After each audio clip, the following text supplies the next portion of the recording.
Hey, what's going on everybody? Welcome back to my channel. Today I'm going to show you an interesting take on chocolate. To kick off chocolate week, I'm going to start off by showing you how to make the chocolate ball. First up, you're going to start out by tempering some dark chocolate. So essentially you're just going to bring it to 101 degrees Fahrenheit or so in a double boiler, and that should take about 5 minutes.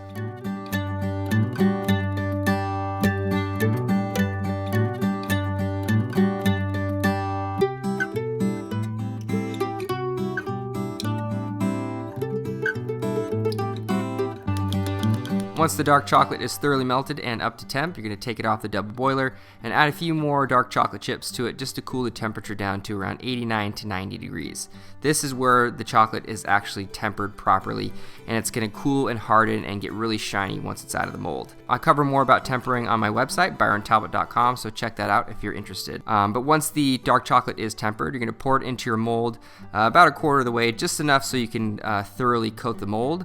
And then once you do that, you're going to cap it off, coat the mold, and then you're going to put it in the refrigerator for about a half an hour until it completely sets up.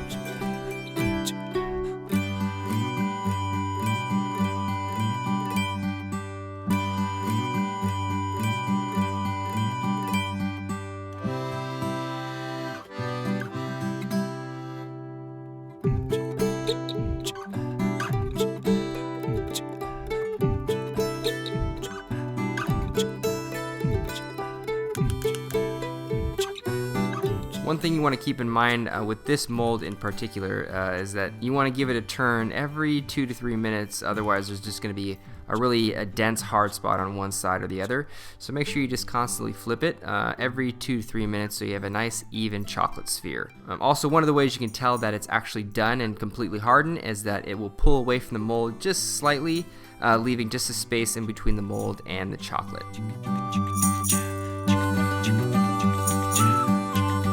One thing I'm going to do here that you don't necessarily have to do is I just get a little hot spatula and run it around the center of the sphere to take away that seam. You don't have to do this. You can keep it really shiny and keep the seam. I think it's actually beautiful sometimes with that nice shiny sphere. But me personally, I like that smoke and mirrors effect, and just taking away that seam in the middle and kind of roughing it up a little, just it makes it look almost like a perfect ball of chocolate, almost like a big giant truffle.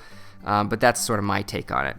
And once that's done, all you're going to do is get a hot plate or a hot little Pyrex container like I'm doing here, heat it up in some water, wipe it off with a towel, and then you're just going to melt the bottom of the actual chocolate sphere, and that's going to create the cavity for you to be able to fill it with whatever you want.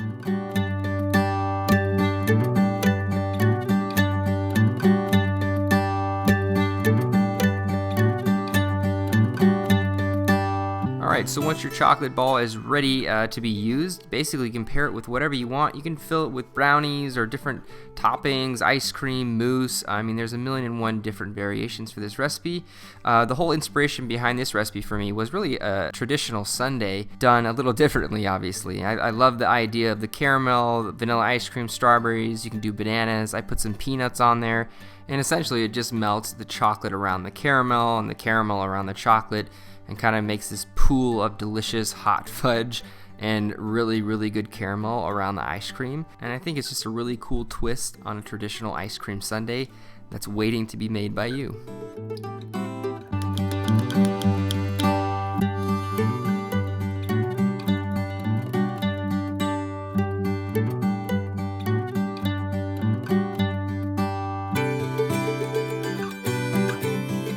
I'm really excited to try this. This looks absolutely incredible.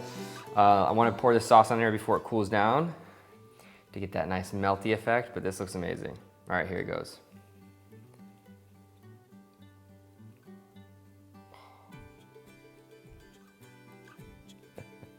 I love it. Oh my gosh, this looks amazing. Right away, it like bursts open. I love this dessert. All right. Let me try it. A little bit of the strawberry. So good. I love how it melts around the dessert, so it reveals the dessert as it goes down. Just a really cool effect. Very simple dessert. I really don't think that it's that difficult as long as you have the molds. If you don't have the molds, you can pick up a balloon. I've actually done this on my channel before, except instead of the whole sphere, I've done like a half sphere.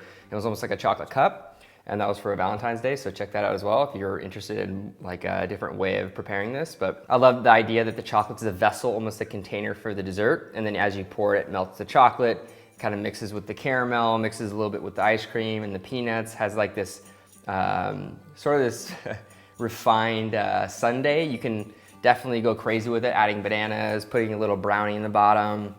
I mean, there's a million different variations.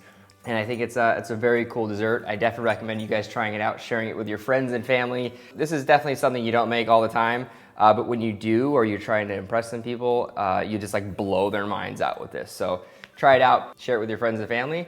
Hopefully you guys enjoyed this recipe. If you did, please subscribe, thumbs up, and comment below for future video requests, things you want to see on my channel. And of course, I'll see you guys next time with another delicious recipe. Bye guys.